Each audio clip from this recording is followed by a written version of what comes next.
अस्सलाम वालेकुम दोस्तों, क्या कभी आपने ख्वाब देखा है कि अपनी कार पर बैठे पाकिस्तान से निकलें और सीधा यूरोप जा पहुँचे? क्या ये मुमकिन है? कौन सा रास्ता होगा? कितने दिन लगेंगे? कितना खर्च आएगा? और क्या ये सफ़र महफूज भी है? आज की वीडियो में हम इन सब सवालों का जवाब देंगे। लेकिन शुरू करने से पहले अगर आपको नई मालूमाती और दिलचस्प वीडियोज़ पसंद हैं तो अभी हमारे चैनल को लाइक, शेयर और सब्सक्राइब कर लें। पाकिस्तान से यूरोप जाने के लिए सबसे पहला रास्ता है तफ्तान बॉर्डर। ये बलूचिस्तान में है और यही दरवाज़ा है जहां से आप ईरान में दाखिल होते हैं। ईरान में दाखिल होते ही लंबे रेगिस्तान, हाईवेज़ और पुरानी इमारतें नज़र आती हैं। यहां से असल लंबा सफ़र शुरू होता है। ईरान के बड़े शहर हैं मशहद, तेहरान और अस्फहान। यहाँ की मसाजिद और बाज़ार बहुत मशहूर हैं। ईरान के अंदर सफ़र करने में कम से कम 2 से 3 दिन लगते हैं ताकि आप तुर्की की सरहद तक पहुंच सकें। ईरान के बाद आता है तुर्की। ये वो मुल्क है जो एशिया और यूरोप को जोड़ता है। तुर्की के बड़े बड़े शहर हैं जो आपको हैरान कर देंगे, जैसे इस्तांबुल। यहाँ की सड़कें और मनाज़र बिल्कुल यूरोपी लगते हैं। तुर्की के बाद 2 रास्ते हैं। नंबर 1 बुल्गारिया के रास्ते यूरोप में दाखिल होना, नंबर 2 या फिर यूनान के रास्ते। यूरोप के अंदर ज़्यादातर ममालिक एक दूसरे से जुड़े हैं।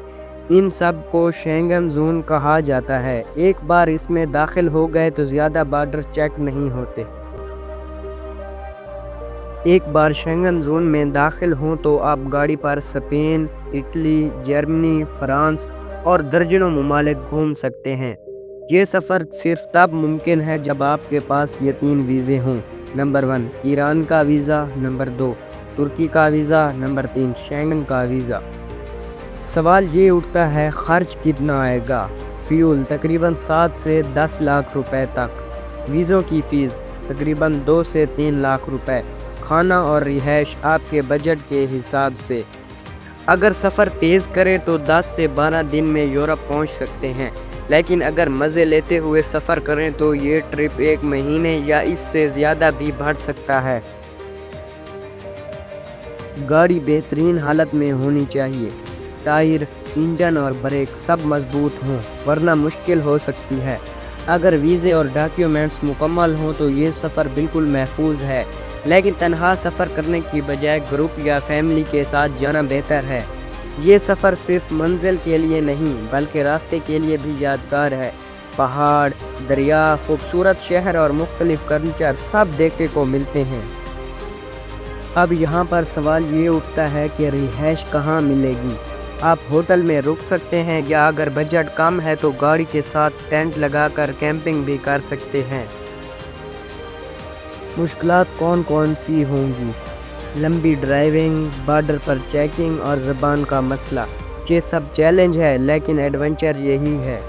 ये सफ़र सिर्फ उन लोगों के लिए है जो एडवेंचर पसंद करते हैं। आम टूरिस्ट के लिए जहाज़ बेहतर है, लेकिन असल मुसाफिरों के लिए ये ट्रिप ख्वाबों जैसा है। तो दोस्तों, पाकिस्तान से यूरोप कार पर जाना ख्वाब नहीं, हकीकत है। बस शर्त ये है कि आपके पास हिम्मत, प्लानिंग और वीज़े हों। क्या आप कभी ऐसा सफ़र करना चाहेंगे? कमेंट्स में अपनी राय ज़रूर बताएं। और हाँ, जाते जाते वीडियो को लाइक, शेयर और सब्सक्राइब करना ना भूलिए। मिलते हैं अगली वीडियो में, तब तक के लिए अल्लाह हाफ़िज़।